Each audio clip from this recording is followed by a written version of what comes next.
The meeting's live.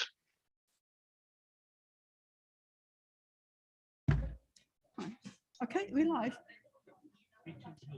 Thank We are you. live. Welcome to this meeting of the Council. Before the meeting starts, I'd like to invite the committee member and scrutiny officer to update you on the systems being used and confirm that officers in remote attendance are present. Louis? Thanks, Chair. I'll just quickly do a roll call. Do we have Anthony Roach? Good evening, I'm here. Thank you. Steve Crowley? Yes, I am here. Thanks. Ian Cooper? Yes, I'm here. Good evening. Thank you. Isabel Alajuz? I'm here. Thanks. And Stuart Cunliffe? Yes, I'm here. Thank you. Thanks very much. This meeting is being audio recorded and filmed and live streamed to the Council's YouTube channel. The recordings will be available to view on the Council's website and YouTube channels after the meeting has ended. If a member wishes to speak, they should use the speak button located on the microphone unit. The microphone will light up green and the chair will be alerted of your request to speak. When the chair invites you to speak, your microphone will be made live and will turn red, at which point you can speak.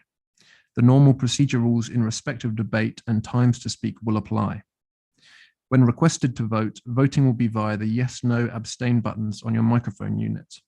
Details of how members voted will be shown on the screens around the room and the result will be visible on the YouTube stream. In the event of a tied vote, the chair will have the casting vote.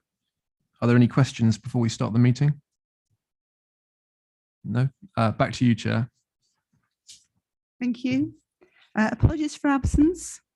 Apologies for absence been received from Councillors Terry Hone, Gary Grindle, Lisa Nash, Raj Bakar, Sam North, Simon Harwood.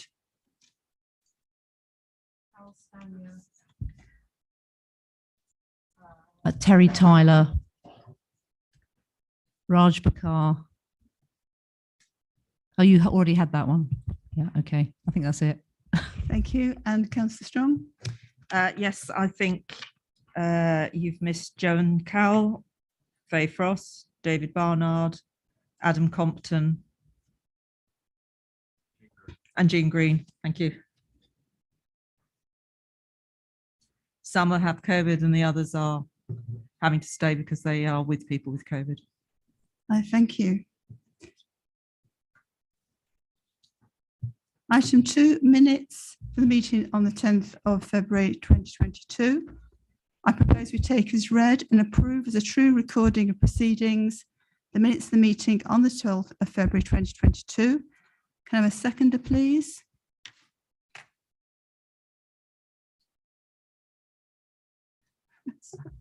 Sorry, Chair, happy to second. Thank you. And seconder? No, I just wanted to make a comment. Okay, sorry, this is a bit of a late call. Is this on before we take the vote? Carry on then. So it came up after I'd asked. Continue.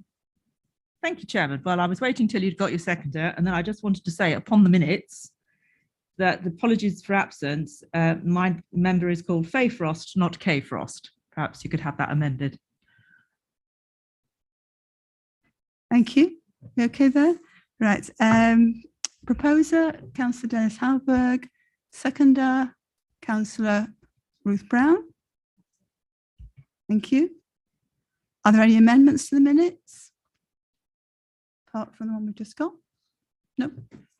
Right, can we have the vote on the minutes?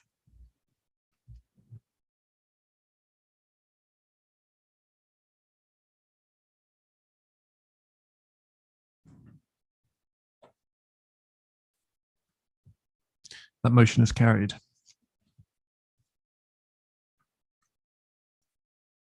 Thank you. Item 3, notification of other business. There is none. Item 4, Chair's announcements. Welcome. We would have welcomed our new councillor Raj Bakar. Unfortunately, she's got COVID. After a successful election to Hitchin Highbury Ward at the by-election on the 10th of May. Climate emergency. Members are reminded that this council has declared a climate emergency. There's a serious decision and means that, as this is an emergency, all of us, officers and members, Have that in mind as we carry out our various roles and tasks for the benefit of our district. Declarations of interest. Members are reminded to make declarations of interest before an item. The detailed reminder of this and speaking rights is set out under the chair's announcements on the agenda. Rules of debate. Please can I remind you that the normal procedure rules in respect to debate and time to speak will apply. No speeches may be made after the mover has moved a proposal, and explain the purpose of it until the motion has been seconded. When seconding a motion or amendment, a member may reserve their speech until later in the debate. In accordance with the Constitution, please can members ensure that no speech exceeds 5 minutes without consent of the chair. Where are we going on this one?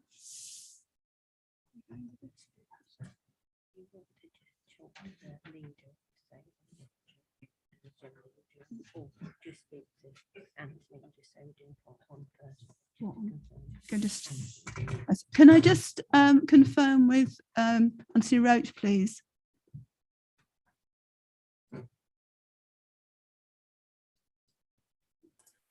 Good evening, Chair.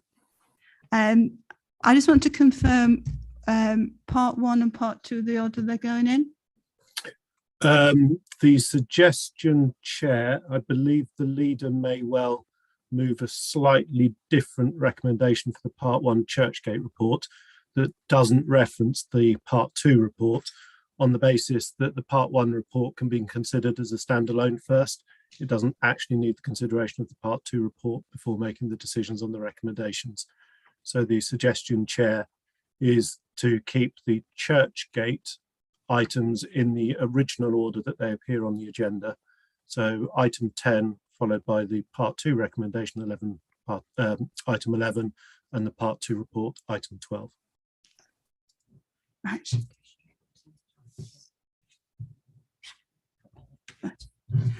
Comfort break. I plan to call for a break around 9 p.m, or a suitable break time in business. That's tomorrow morning. Chair's charity fundraiser. My charities this year are a Tile House Counselling in Hitchin and the Garden House Hospice. My event, which was postponed because of COVID regulations, will now take place on the 22nd of May, and it will be at the Orange Tree in Baldock, and it will be a musical evening with sort of snacky type food.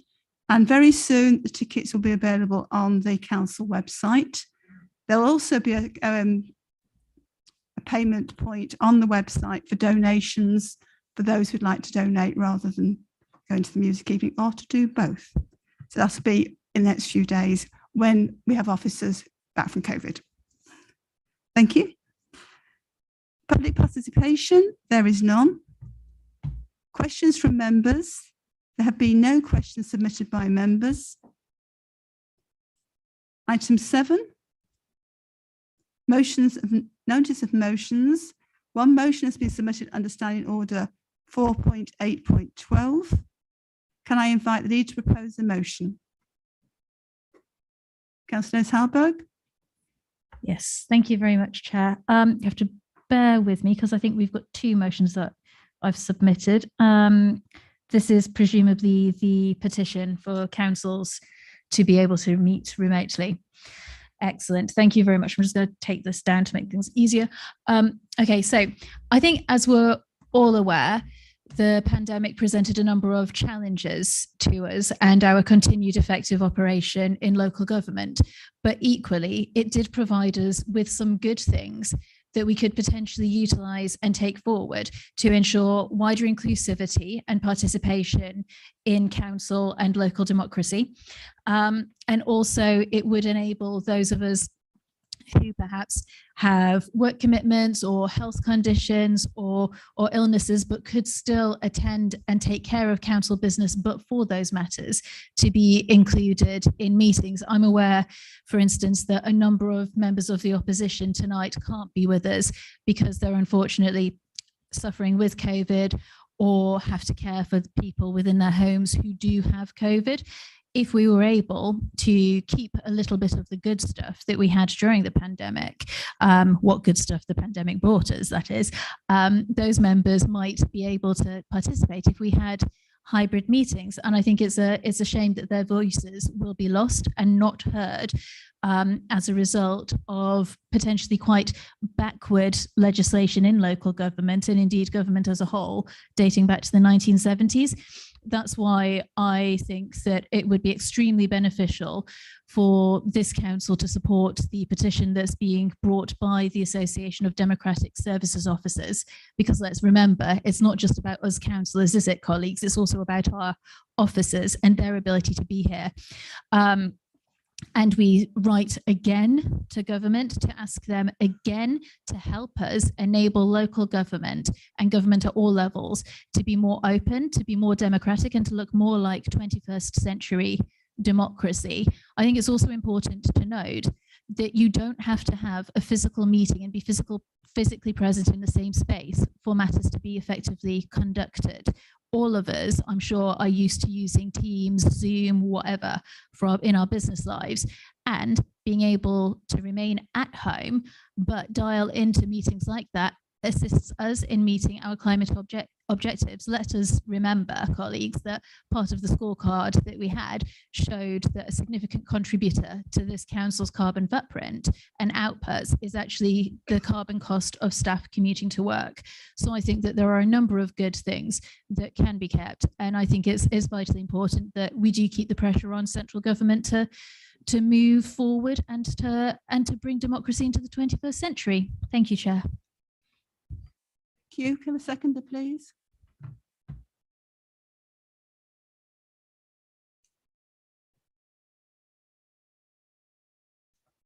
Councillor Judy Billing.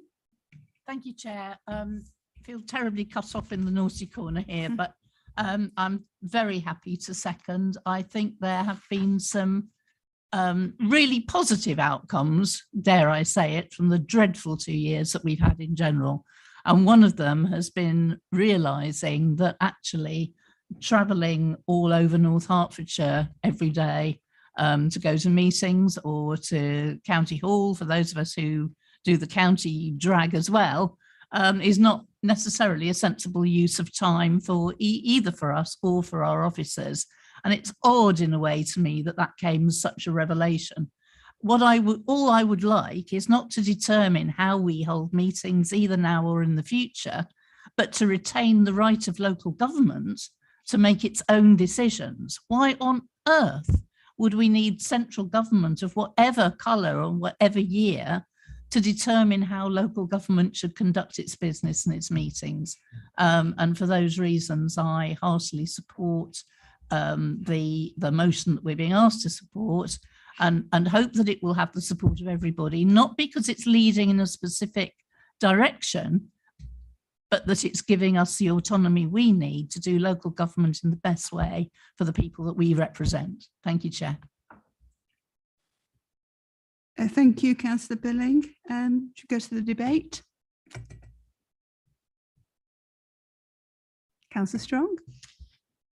Thank you, Chairman.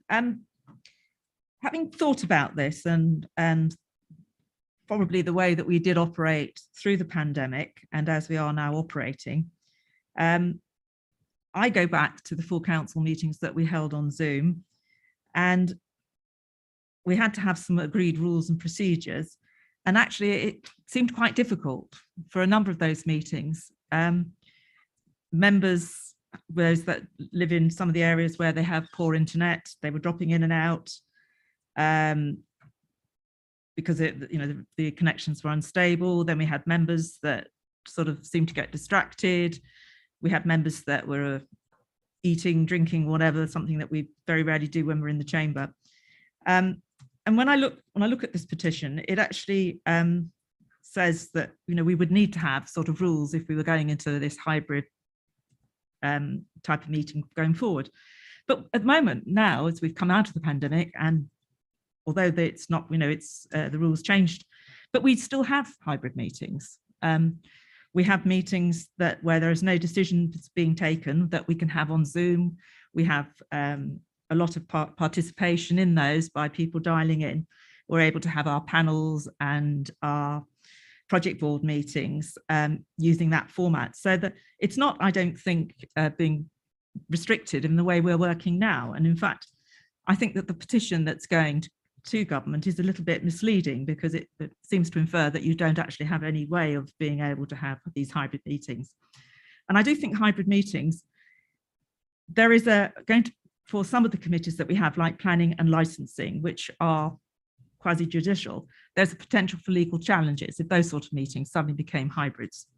So I'm afraid I don't support this. I think the way we have of working is already a lot easier. I think that the one meeting that we have that to me is important is a meeting like full council. And I think going forward, we should be planning that we won't have members, because hopefully the COVID will go away.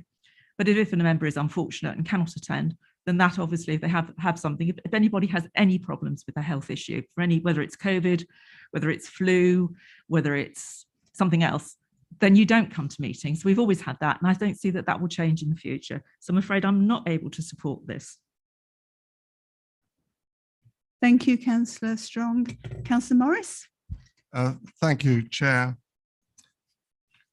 I appreciate that some people are vulnerable and are worried about attending meetings in person. Unfortunately, this notice of motions petition seeks to further distance officers and councillors from our public. What's suggested is that some members will physically attend meetings like this, other members will attend via a video link, and similarly, some officers may attend physically and other officers will attend via video link and will be invisible as they are now. What we are expected to agree is that this confused arrangement is better than everybody attending physically. It's bad enough that some officers do not attend these meetings in person at the moment. I'm not entirely sure why this is. Perhaps they're more susceptible to coronavirus than others. Staying at home throughout the pandemic was clearly detrimental to the mental health and well-being of most people. The petition ignores that meetings can already be viewed by the public online and are also recorded to be seen later if you should wish. I'm certainly not against the use of technology. I love using it and do more than most. I'm well aware that we are not living in the age of black and white television, as was wrongly and rudely pointed out to me by members some time ago. Councillor Morris, can I ask you to? Sorry? Can I carry on? Thank you. The petition says that online meetings are environmentally more beneficial. This is untrue. How can it be environmentally more beneficial to be operating our DCO building with electricity, heating and ventilation, etc., and duplicate this many, many times with the additional environmental damage of numerous members and officers also working from home? There may be a small benefit in not travelling to this building, but this is more than offset by the large carbon footprint duplication. The petition mentions more transparency and openness. As I said, meetings are videoed anyway. I think I need to cut you off there. Sorry, can I just one more sentence? Yes. Thank you.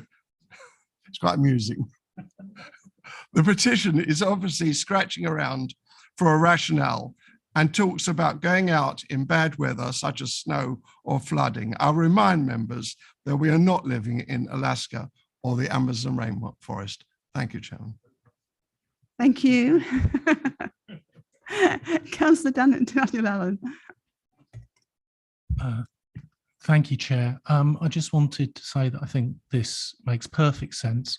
My constituents on the Grange will appreciate me being here. They would also appreciate the fact that if there was the opportunity for me to take part in this debate when I'm not here, they'd want me to have the opportunity to do that. There are 8 members of the opposition that are not here for very good reasons today, and I'm sure they would love the opportunity to get involved in this vote. They might have even able to have an influence on it. Also, just a note to Councillor Strong, licensing is actually held by Zoom. Thank you. Councillor Steve Jarvis. Thank you, Chair. I mean, the debate that we've heard, or the comments from the Conservative group appear to have related not to the motion that's before us tonight, but to what this council might decide to do should it have the discretion to decide how it's going to meet. It seems to me that it's entirely reasonable that the council should be able to make a decision on that. And some of the arguments that we've heard, I might personally not agree with, but I think it's perfectly reasonable for people to be able to put the sort of rather fanciful points that Councillor Morris has made. So I think what we're suggesting is that local government ought to be given the opportunity to make its own decisions about how it meets, rather than be told by central government how it should operate its affairs. That's what the petition is about, and I think that's entirely reasonable. If it's successful, we can then have a debate about whether or not we really want the chief executive to drive all the way here in an evening, or whether or not we think it's more effective for him to make his appearance by video, whether or not it's more effective to require every member to be here, or whether or not we can allow them to appear by video. But that's not what we're talking about. What we're talking about is whether or not we should have that option. Thank you, Councillor Jarvis. Councillor Aspinwall. Thank you, Chair. I think that the point is rather getting missed a little in this conversation, and that was the point that was raised when the motion was put forward, in that the health issues that might prevent somebody attending this council or this chamber don't only stretch to COVID or flu, but are quite a lot broader than that.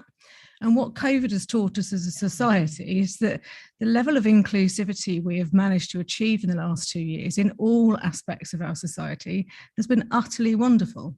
And the people who have not been able to participate in formal proceedings such as this are now able to, because we are able to use the technology that we have at hand.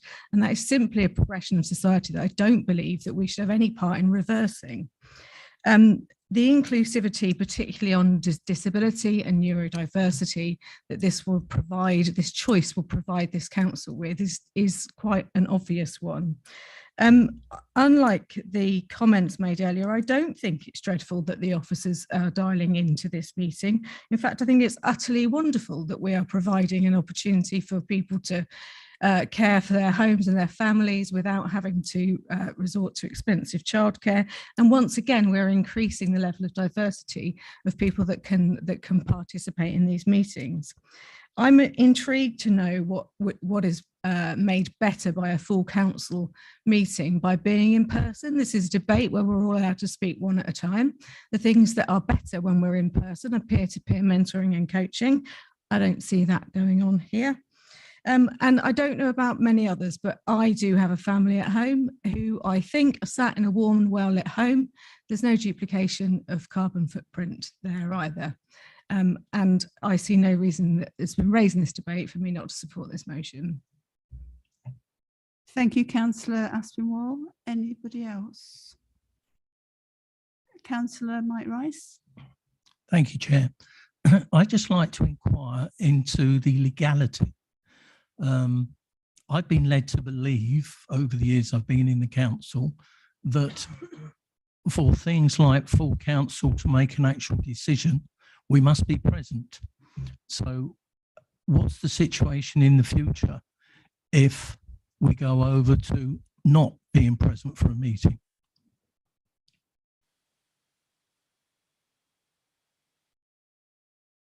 Bring in Isabel, please.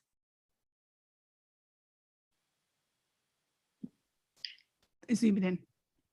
So at present, the government legislation as it stands is that you have to be physically present as a member in order to be able to be seen and be heard and vote at full council. So unfortunately, as it is, legislation and statute would need to be enacted in order for it to lawfully switch over to hybrid or remote meetings. Councillor Ian Albert. I mean, and thanks, Isabel, for that point. But I mean, Councillor Rice, look, read the motion. You know, that's what this petition is about. That we're trying to sign the petition to give, as Councillor Jarvis said earlier on, the flexibility. Of course, you're right. It isn't. We can't do that at the moment. That's absolutely correct. What we want to do by this motion is to give us that flexibility and ask government to give us that flexibility. That's what we think is the right way to do. And that's why I hope you will vote for this motion. Thank you. Anybody else? Councillor Tandy? Thank you, Chair. I got elected as a district councillor in the last election, May 2021. And I must say the full council meetings are one of the meetings that I actually look forward to the most. They're the only meetings that allow all of us councillors to meet together. And as local government, we're working together for the same goal. And I feel that there's a greater need for cohesiveness and interaction. And I understand that there used to be tea and cakes before. I would very much look forward to having that again rather than take away that. So I'm very much against this motion. Thank you, Chair. Thank you, Councillor Tandy. Councillor Dingley? Yeah, I'm a teacher in my day job, and I've seen a palpable difference in children when they are online from when they're actually all meeting together, and the learning has been far improved when we're all together, because it's those little interactions that happen when you see people, which can't happen when they're online. And I hear that, you know, this is just the choice to do it, but we know that if we're voting for the choice to do it, then it will happen. That's the point of voting for the choice to do it. So I'm definitely not going to support this, because I've seen that it doesn't work in children, and we are all human beings. We are built for community. Thank you, teacher, and I'll have a think about that. Alan. For the clarification, if everybody watching on YouTube, everyone in the room is over the age of 18 years. Apparently. Thank you. But we have small voices. And can I go back to Councillor Dennis Halberg to respond? Excellent. Thank you very much, Chair. I've listened to what colleagues across the room have said on this particular motion, and I just thought it might be perhaps beneficial to draw a few points to people's minds before we move to the vote. Now, the reason that our officers are dialing in tonight is because we've taken the decision to limit the numbers present in this room due to COVID risk assessments. Those aren't risk assessments that are political and that I've made up, or that my colleagues in Labour and the Liberal Democrats have made up. Those are objective assessments by our officers who have looked at the risks, bearing in mind the COVID data that's currently available to us all via the Herts public health dashboards. So it's not that they don't want to be here, or that they can't be here, or that they're somehow special and different to us. It's that we legally have to be in this room. The officers don't. So for us to be safe, they are choosing to stay at home. I hope everyone appreciates that. In respect of the actual motion that we're considering, colleagues, it's merely a letter to the Secretary of State, which would be Michael Gove on this occasion, and I'm not subject to an injunction. So as far as I'm aware, I'm legally allowed to write letters to the Secretary of State. So I don't think that we would be crossing any legal lines if we were to support this particular motion either. And in respect of points about members' ability to concentrate, should they be at home and on screens, and maybe because they're not physically present in a room, they won't be doing what they're supposed to do. We're all adults, aren't we? I think we are all adults. I think Councillor Allen made that point quite succinctly. I just sort of want to welcome Councillor Tandy as well.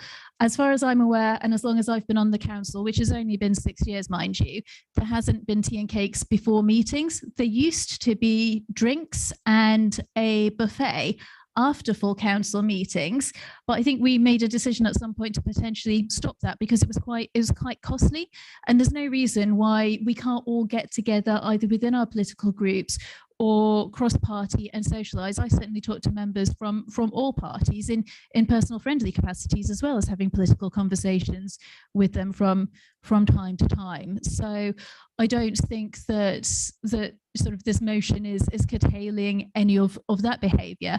And let's remember, all the motion is asking is to give us the permission to write to the Secretary of State to say, we think that some of the things that we had during the pandemic that enabled us to function could potentially help support us moving forward and make local government more inclusive and actually, as Councillor Aspinwall demonstrated, more inclusive of the communities. Because colleagues, isn't that what we're supposed to be? We are supposed to be inclusive and representative of our communities.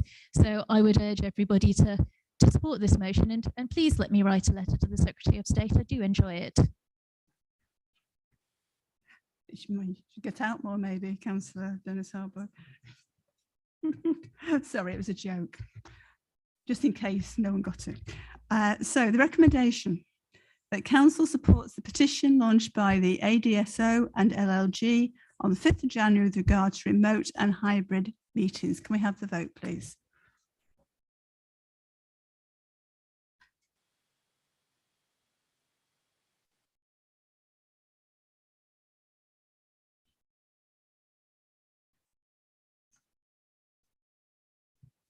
That motion has carried. Thank you. We have one motion that's been submitted under Standing Order 4.815B. Can I invite one of the 12 undersigned members to propose the motion? Sorry, Councillor Hunter, did you sign this? Where is he? Yes, Chairman. Oh, sorry.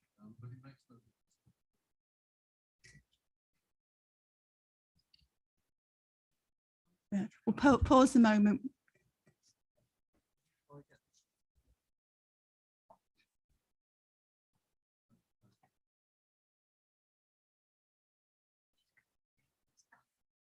Right.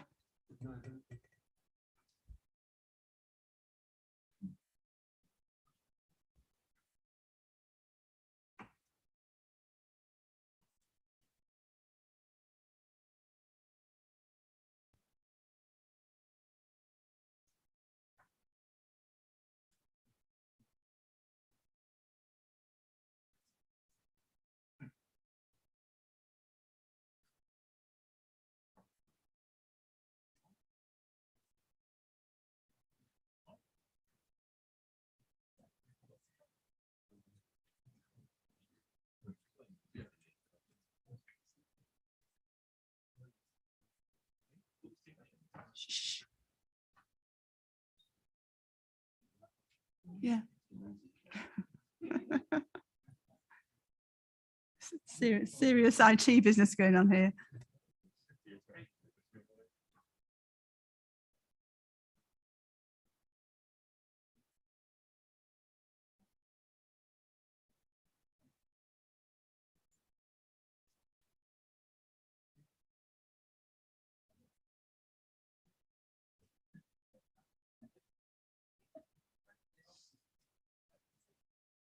Would it help if Councillor Hunter moved? It's the card, is it?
Okay, we were at.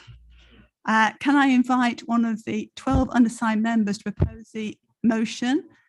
Councillor Dennis Harburg. The microphone off. There we go. Yes, thank you very much, Chair. So as we know, this council previously considered a matter in respect of the Churchgate leasehold at our last council meeting, I believe.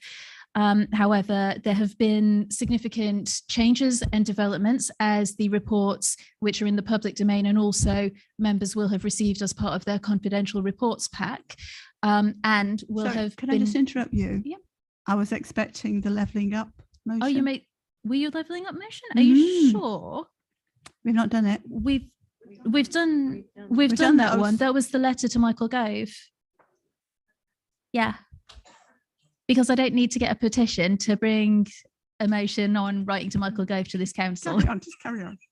So, yeah, where I was like, I'll keep this brief because I don't want to duplicate or repeat anything that we're going to say later when we consider the wider substantive issues around Churchgate. I think the only other point that needs to be made here is obviously all members had the opportunity to attend a cross-party workshop, I think, gosh, about 2 weeks ago now. I think 2 weeks. Time's moving oddly for me at the moment. So all of the information has been provided, and I think we can all agree that there have been substantial changes and there is potentially some quite interesting work that this council could move forward in. So I move that we bring those matters, which are slightly similar but not identical to the one previously considered, back to the table as per the Constitution at paragraph 4.815b. Thank you very much, Chair. Thank you. Can I ask Councillor Albert a second? Second, Chair, and reserve the right. Thank you. Should we go to debate?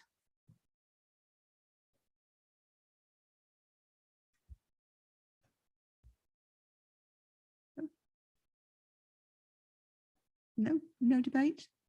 Should we go to the vote?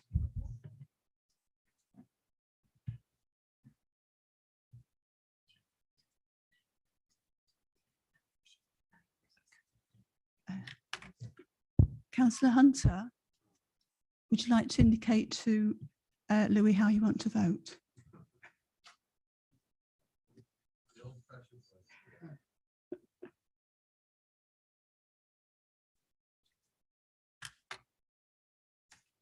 We might need to go back to the vote. Yeah. Okay.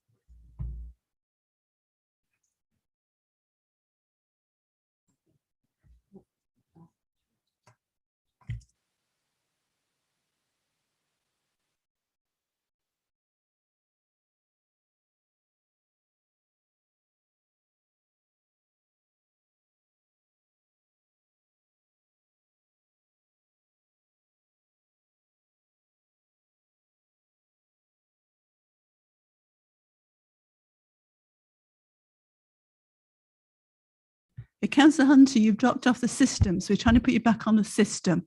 So a couple of minutes.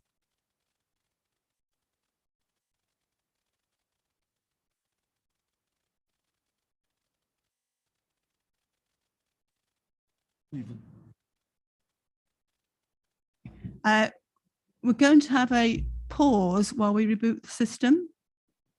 A couple of minutes to get Tony onto the system.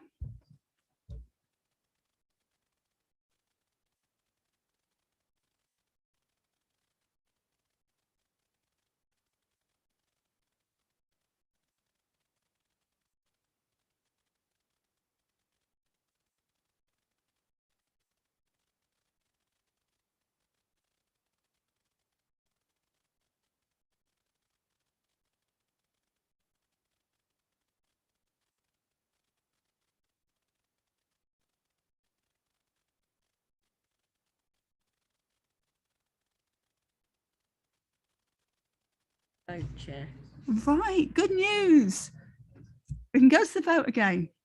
Hey, could you vote now, please?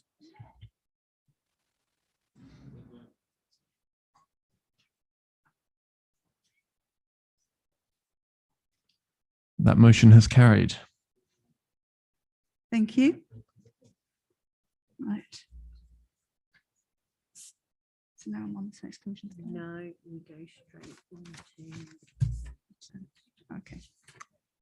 So item 10, Churchgate update. Councillor Elizabeth Dennis-Harburg to present and report and propose. Councillor Dennis-Harburg has asked for an extension of time on this matter. So she has longer than 5 minutes. Thank you. Thank you very much, Chair. So, colleagues, I think we are all familiar with the history of the Churchgate Shopping Centre, and those of us who didn't quite have all of the historical background and knowledge had the opportunity to attend a cross-party briefing recently, as I said earlier. Now, the report that we're being asked to look at in part 1 on this item, so that's the public-facing part. Part 2, for everyone else's benefit that's not in this room, is when we look at confidential matters and will be considered offline. This report, however, provides members with an overview of the council's previous approaches to the Churchgate Shopping Centre in Hitchin, and it asks that we confirm that a council-led approach to finding an acceptable regeneration scheme is the approach we support.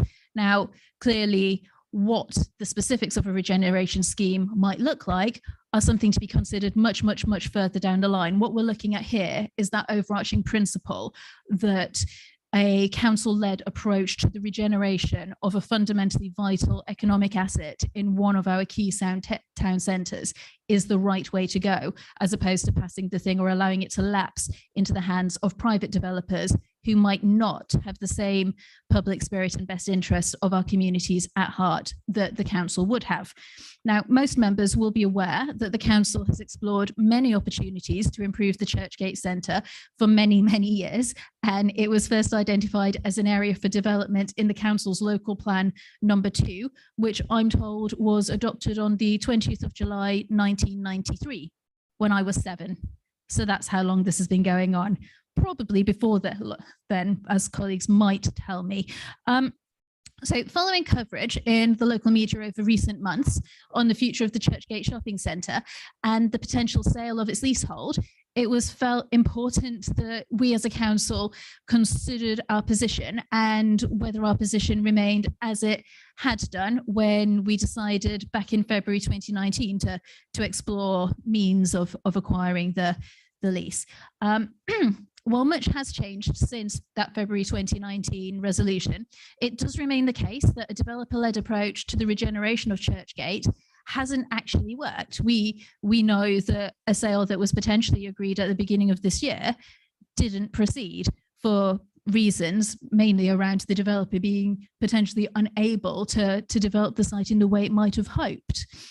Now, if the council is able to secure the leasehold for the shopping centre, it will ensure that the council has full control of the assets, so both the freehold and the leasehold, and that this aligned with our existing property interests in the area around the Churchgate Shopping Centre, provides the council with the best opportunity to fulfil its long-term aspirations of a regeneration of this very important location at the heart of one of our town centres. Now, I keep saying at the heart of one of our town centres. There are 4 major town centres in North Herts as a district, along with a number of our villages and hamlets. I don't see one town centre as against another town centre. I see each of these town centres and each of these villages and hamlets as unique business opportunities, which create a wider North Herts economy. And if we have control of certain of these assets, it enables and facilitates us to be able to start building and creating and enhancing a long-term viable economy, not just for one place, but for the entirety of this odd little place that we call North Herts. Bear with me, that was a lengthy aside. I shall get back to my text that I drafted. Right. Okay, so control of the site allows a council to allows a council-led approach where we decide what should be delivered by way of regeneration, and we are the ones who can choose, using our democratic mandate and feedback from our communities, who we work with to deliver that, and what sort of things we put there. We have the control, whereas a developer-led approach potentially doesn't give democracy that ability to engage positively. Failure to secure the ownership of the leasehold interest almost inevitably means that the council will have to again deal with a developer-led approach that has failed to deliver for 20 years. This is about giving the council the best possible opportunity to finally regenerate Churchgate. Now, if we can secure it, control of the site gives us options in a way that we have never had before. This is a real opportunity for us, and it's quite exciting if we are able to proceed with it. Now, we fully understand that the public interest in Churchgate and the regeneration of that area. I think many of us have been approached by members of the public over the years asking us, what on earth is going on here? When are you going to finally sort this shopping centre out? And given its location in Hitchin Town Centre, there's no wonder people feel so strongly and so passionate about it. This area really is the gateway to Hitchin as a town centre and as an economic offering. So my goodness me, wouldn't it be great to finally get it sort of looking like the asset that it really can be for our communities. Therefore, if we are successful in purchasing the shopping centre, early and ongoing engagement will take place with the public and other key stakeholders to ensure that everybody's opinions are fully considered as regeneration proposals are developed. So members are asked to confirm our position in respect of the future of the Churchgate shopping centre and to approve the recommendations set out in the report. Now, I think, to amend, and I might get shouted at by officers, but I'm pretty certain I need to amend the part 1 recommendation at 2.1. So 2.1 should read that having considered the report, full council confirms, and then we're going to go into those 1, 2, 3, 4 bullet points. I think it's just the end of that sentence that we're removing from this text. And I therefore would like to move the motion, Chair. Thank you very much for your indulgence and allowing me additional time. Thank you, Councillor Dennis-Harburg. Yes, that's the revised text that I've got there. Can I invite Councillor Albert to second, please? I'd like to second and reserve the right, Chair. Thank you. Shall we go to debate? Councillor Sam Collins. Thank you, Chair. As the executive member responsible for this programme, I'd like to start with an apology and some gratitude. I'd like to extend an apology to all of those people that Councillor Dennis-Harburg mentioned, who've been asking us what's going on and that we haven't really been able to extend a full and open answer to, because for reasons that are now obvious, some of this work had to be done in confidential situations. So it's now very nice to be able to tell everybody what we've been working on. And also a gratitude to the officers who've worked on this for a very long time and have been working extremely hard to get this project to this point. But what I'd like to remind everybody here is that what we're talking about now is freeing up the opportunity for this council to move the project forward in Churchgate. What we're not discussing is exactly what that project will look like when it's finished. That's sometime down the road. We still have to do that consultation that Councillor Dennis-Harburg mentioned. And as a joint administration, we're committed to full public consultation on everything we do. It's so important that we do that properly. And I think that whether we want to talk about what sort of shops we want, whether we want to protect the independent businesses, well, we do, and how we do that, that's so important that we do that consultation. So this isn't a debate about what the Churchgate Centre will look like in future. This is a debate about giving us the opportunity to deliver a great future for Churchgate and, of course, for Hitchin and, of course, for the wider North Hertfordshire. So I ask everybody to please support this. Thank you. Thank you, Councillor Collins. Councillor Keith Hoskins. Thank you, Chair. I also add my congratulations to the commercial team who are up against a tight timescale on this. And I think they've produced a comprehensive statement. It will come as no surprise to most of you that I'm delighted to see this report before full council and wholeheartedly endorse the recommendations. In my 22 years as Hitchin's Town Centre manager, Churchgate was a constant source of anguish to residents and all those concerned with the vitality of the town centre and the market. And of course, it was caused increasing uncertainty to tenants of Churchgate and to market traders as well. In paragraph 8.2, the report states that failure to secure the ownership of the leasehold interest almost inevitably means the council having to deal with a developer-led approach that has failed to deliver for 20 years. My only issue with that statement is the failure to deliver should be much more than that. I think I've got in my records going back to the late 1980s, the Conran Roche report in 1987, in fact, and lots of subsequent reports from consultants since then. The officer time and consultants' fees during that time must be quite staggering. So I welcome the suggestion that Churchgate will no longer be subject to the whims and financial return requirements of remote developers speculatively eyeing adjacent sites. I welcome the opportunity for the town to be more in control of its own destiny, with meaningful input from residents and businesses, and at an opportune time as we embark on new town centre strategies. This opportunity may not come again for a generation. So I'm not sure whether this would be the end of the beginning or the beginning of the end.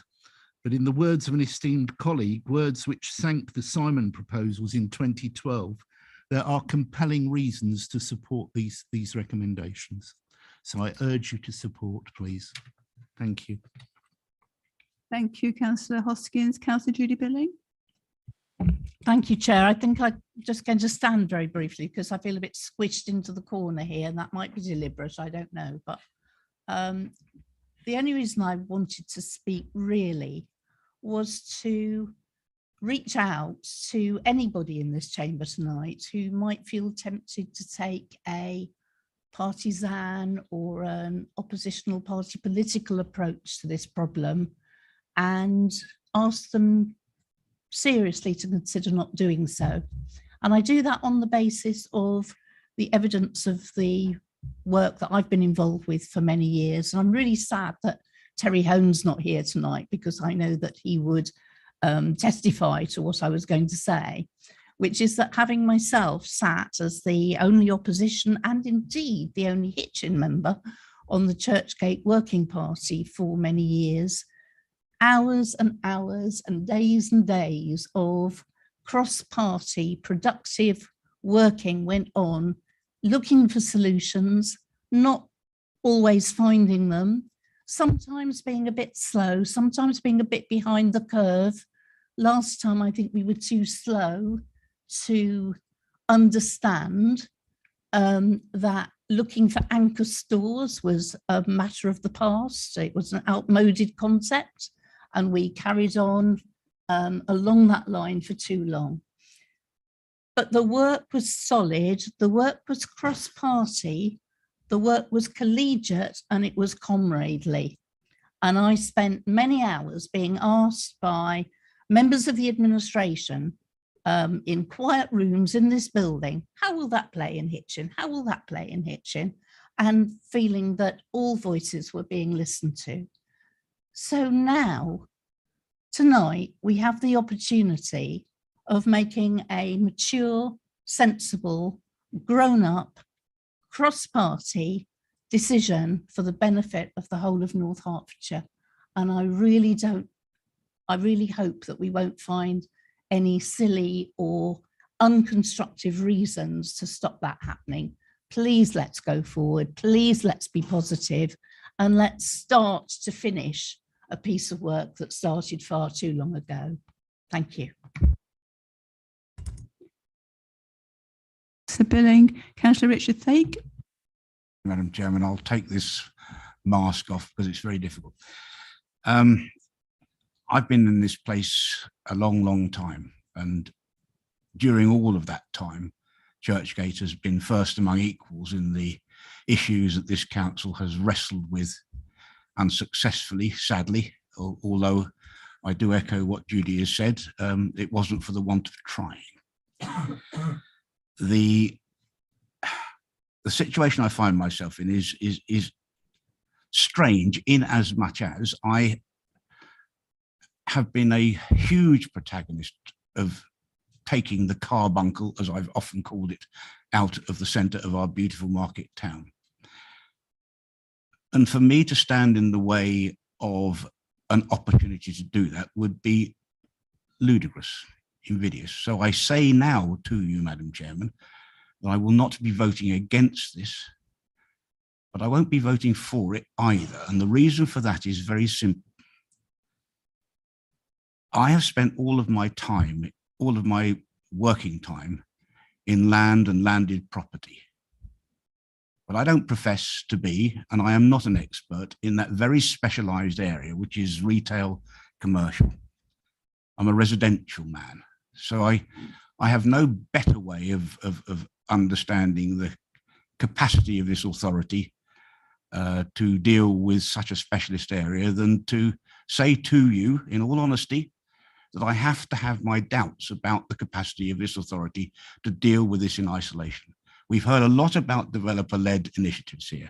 And in every case, they have wilted on the vine, because in every case, the developers have claimed that they need more of the assets that this authority owns to make this redevelopment viable.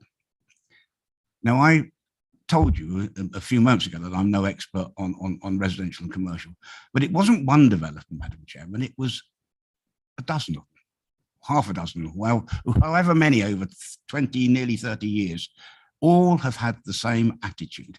So there's got to be a suspicion that there ain't no smoke without a fire. So I say to this council, I will not frustrate this attempt to get something done, because I support the attempt in concept, but I have huge doubts about it.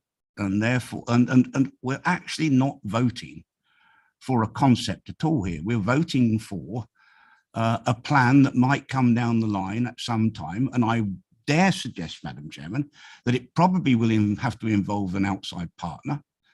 And now that won't be a developer led, but if the outside partner turns around and says it ain't viable unless we put some of our assets in, are we prepared to do that? Because if we're not prepared to do that, we may well be left with what we've got.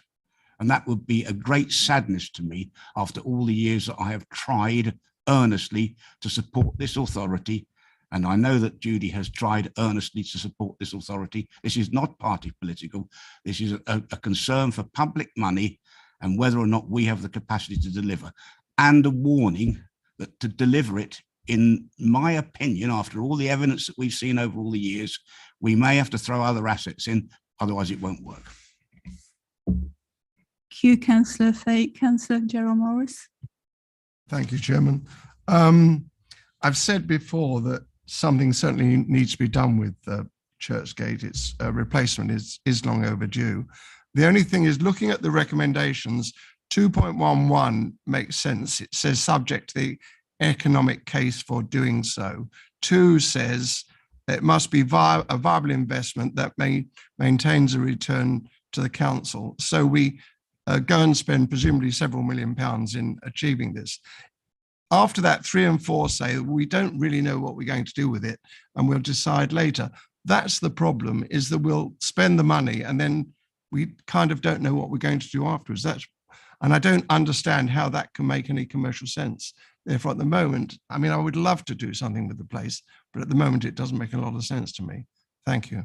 Thank you, Councillor Morris. So, Councillor Sam Collins, have you spoken already? Yes, Chair, it's just a point of personal clarification. Okay. Again, as the executive member responsible, just to address that comment from Councillor Morris, what I said earlier was, it's not that we don't know what we're doing with this location, it's that there are options available to the council that will have to go to consultation. So it's not that we don't know what we're doing. That is something that we absolutely do know, and the commercial team have been working very hard on that. So just wanted to clarify that point. Thank you. Councillor Ian Albert. Thanks, Chair. And in exercising my right to second, I mean, I did take very clear note, I think, of Councillor Thake's words, and I think it's an important speech that he made this evening, and I think a really one that we should definitely take account of. But I think in taking account of Councillor Thake's words, I'd like obviously also listen to what Councillor Billing had said.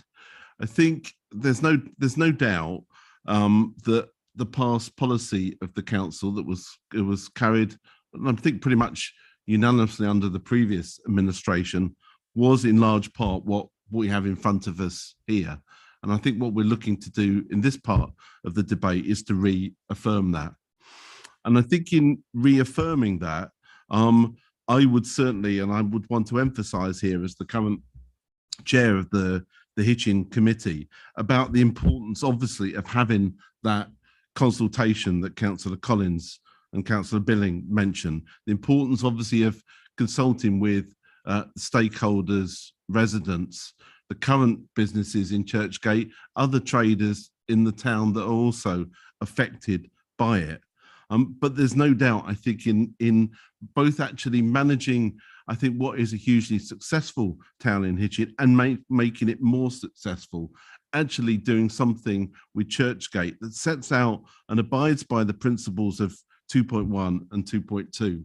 But then I think using that consultation, I have to say, and I'm biased here, I think the members, the cross-party members of the Hitchin committee, which I think overwhelmingly have supported cross-party that transformation of Churchgate over years and indeed recent times when we've discussed it at the Hitchin committee. And I think that's one of the great strengths of the Hitchin committee, that it has worked so well cross-party over all of its previous chairs from different parties, and I would want to see that continue. And I think the importance of the role of members in helping to develop the ideas in consultation with the public to deliver that vision, we think that is there to provide, I think, any of the reassurances to members here that actually that this council, and we've learned the lessons, and I think the council does need to learn the lessons from previous projects like the town hall and the museum, and the work that was done again by a cross-party group to review that work. We need to build those lessons into this project here to help deliver that potential vision for the site, and also working through what resources that we need internally to help manage this, and obviously what external partners are the right ones for this council, the right one for our residents and taxpayers. So that's why I welcome this motion. I welcome the recommendations in front of us. I think it's really important that we do listen to the concerns like that Councillor Thake has mentioned, and when we build our future programme, the future programme of work. But I wholeheartedly support this, and I do hope that all members here will get behind this motion this evening, including Councillor Thake. And I would urge him, I would love him to support this, but I do take account of his words. But I would hope that the majority of members, if not all members here, will support the recommendations here before we go on to the rather more detailed report and the financial details set out in the part 2. So please support these recommendations. Thank you, Chair. Thank you, Councillor Albert. Councillor Strong. Thank you, Madam Chairman. I've always regarded that Hitchin is my town, and for many, many years, it would be known that one have wanted to see what had gone on. And when we've had a developer-led project, which this council commissioned to be our partner and to do a project for us that would redevelop the town. However, the plans, the risk and the financial viability at the end of it meant that we didn't get the planning application. The town didn't get a new regenerated town centre there. So this is difficult because this is a massive project, something that certainly in all the years I've been on this council, I have never seen anything come along that is this, and with the skill set that is needed. What we're not seeing in this report, which is the public bit, is all when we get into part 2. And I do wonder why we're not discuss the part 2 bit first, and then we could come back to this, but that's with you, Chairman. But there is nothing in this that actually gives the full financial information. And for me, whenever I've been making a decision as a councillor, that's always that I have to go and look at and say, what is the financial consequence of what the decisions we're making? Because this is public money that is spent here. And also when I look, when we get into part 2, there is there's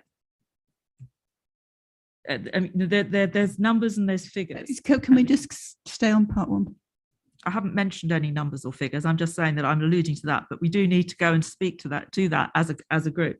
But that are the sort of things that I think that the public out there are watching, saying, oh, this is very nice to have a nice new town centre for the district. But there is implications on that to the rest of the district when everything is looking towards Hitchin. Yes, we need a solution there, but I think when one comes down to it, for all the reasons that I think we see in part 2, and the fact that the administration has brought this back. Councillor Strong, you can't keep referring to part 2. Why not?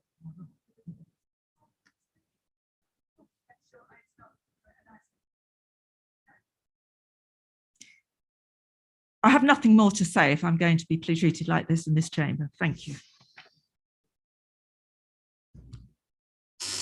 Councillor Ruth Brown. I fail to understand why anybody would not support these recommendations, and particularly on the grounds of the financial case, because point 1 says subject to the economic case for doing so, and point 2 says it must be a viable investment that maintains a return to the council.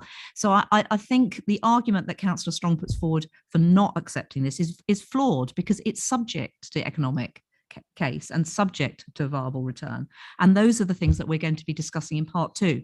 So I fail to understand how you would not want to support these recommendations in part 1. That's it. Anybody else like to speak? Can I go to Councillor Dennis Harbour, please? Thank you very much, Chair. I don't think I need to take very much time at all. It was a very informative debate, and I think everybody's opinions and views on this item have been heard. So I'd be happy to move to the vote, and then we can consider other matters in due course.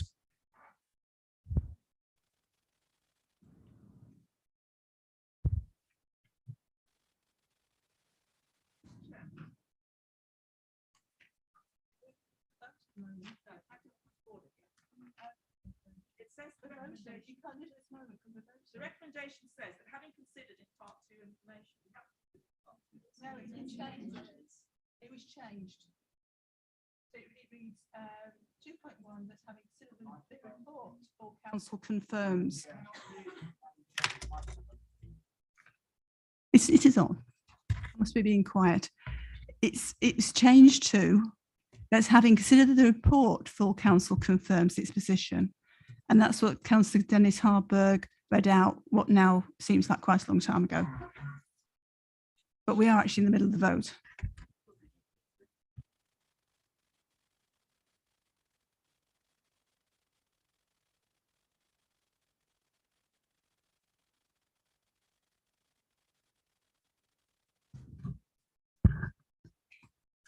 Chair, for the clarification, the first part of the recommendation says that having considered the report, full council confirms that its position, and then it's as per the report. Chair, vote. Let's vote.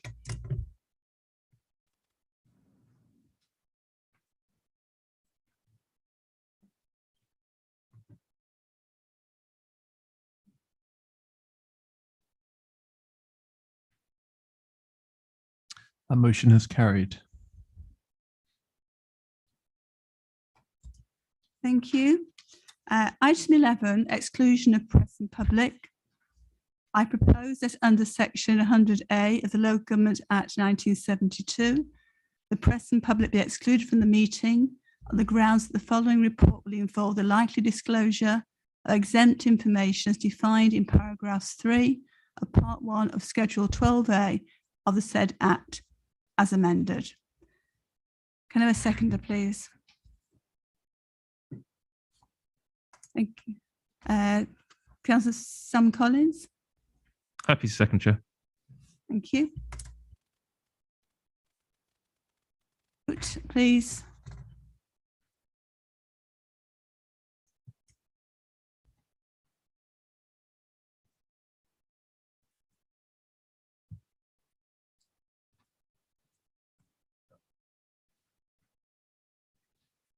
That motion is carried. Thank you. So can we now wait while committee services move us into part 2?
Thank you. We're now back into part 1.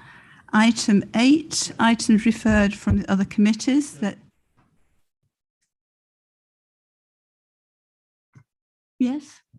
Good. On a point of sort of question, we've obviously concluded successfully the part 1 item. We've also carried the part 2 item. And obviously, we clearly can't go into the financial details. But could I be advised, obviously, now that we have successfully concluded that part 2 item, at what point are we able to say publicly that we are proceeding with that issue? Could I call Anthony Roach, please? Thank you, Chair. Could we, sorry, I think I've disappeared there for a moment. Perhaps we could take that one outside of the meeting. There wasn't anything in the part 2 recommendations that have just passed that we can discuss now. So if we could move on and perhaps take Councillor Albert's question outside of the meeting. Thank you, Chair. Is that okay? Where was I? There are no items referred from the committees for consideration. Item 9, pay policy statement. Can I invite Councillor Dennis Harburg to present? You can. Thank you very much, Chair. I will be as brief as possible with this. The statement that we have reflects the April 2021 pay award, which has only just been agreed at the end of February. Some of you might be aware that there were some quite difficult negotiations that needed to be worked through that are beyond the control of this local authority. Once those were sorted out, we made sure that all of our staff got their pay backdated, and that was given to them in their March salaries. It does mean that we will need to update things for the April 2022 pay award, and when agreed, when that has been agreed, which is why we have the recommendation at 2.2, which is that the council delegates authority for revisions made in year to the pay policy statement to the Service Director, Resources, in consultation with the leader of the council. Revisions might arise in the year revisions which might arise in the year include changes in structure, changes to employment benefits, subsequent pay awards agreed nationally, and new legislative requirements. The current pay multipliers are justifiable and equitable. However, we're entering into a very difficult period in relation to pay awards in general, and we do absolutely understand the impact that inflation is having on our staff. I think all of us in this room have been affected by the significant cost of living increases. Unfortunately, what we also do have to consider is what is affordable, and that our main source of income as a council is council tax, which continues to be limited to increases at a fraction that's just over 2%, which does make it quite difficult for us to find space and to pay what we might wish to pay to our staff. There's quite rightly a desire for wages at the lower end of our pay scales to be at a level where people can afford to live, but with the cost of living increasing so rapidly and so drastically, it's very difficult for us to find a way to lift everybody up without unjustifiably pushing down wages and losing pay differentials in other areas. Now, of course, if government were to support us a little bit more, perhaps find ways that councils might be allowed to raise their own revenue, we could finally start to address and tackle some of these issues. But just as many of us who work and many of our residents, our staff are facing the price of a cost of living crisis, and we are incredibly limited, unfortunately, in what we're able to do. And this report sets out the decision that we've taken to update the pay award following the pay award being agreed in February. And I move that, Chair. Thank you. Can I have a seconder, please? Councillor Ruth Brown. Happy to second, reserve my right to speak. Thank you. Shall we go to debate?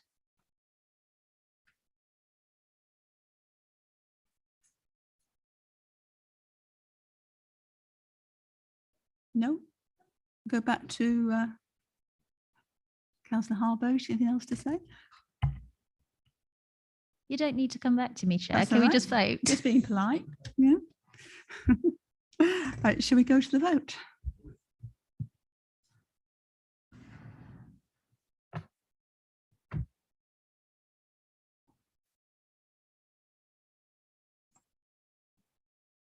That motion is carried.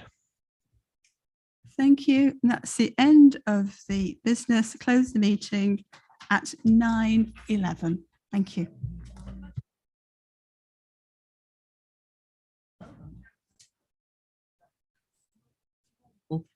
That we say goodbye to those councillors that are standing down in the elections at this time, in the last full council meeting we have.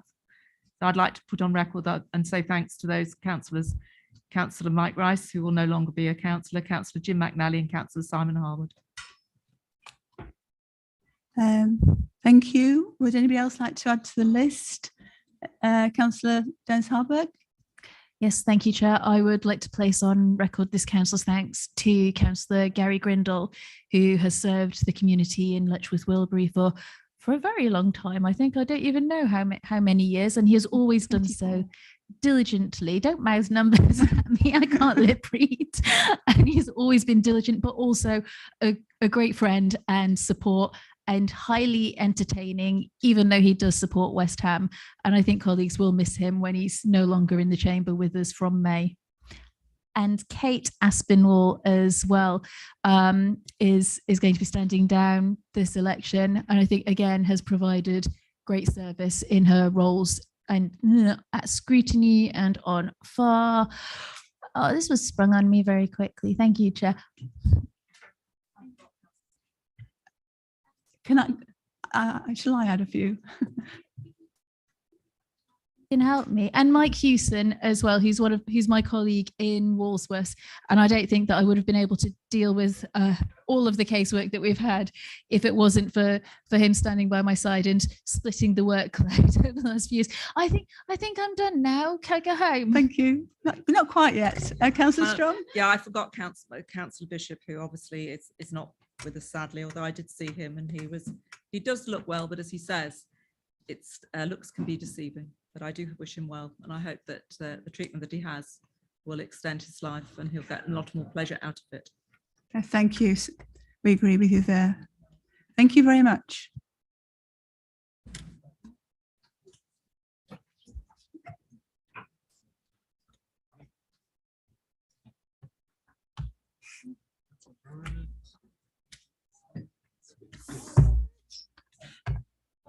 Thank you.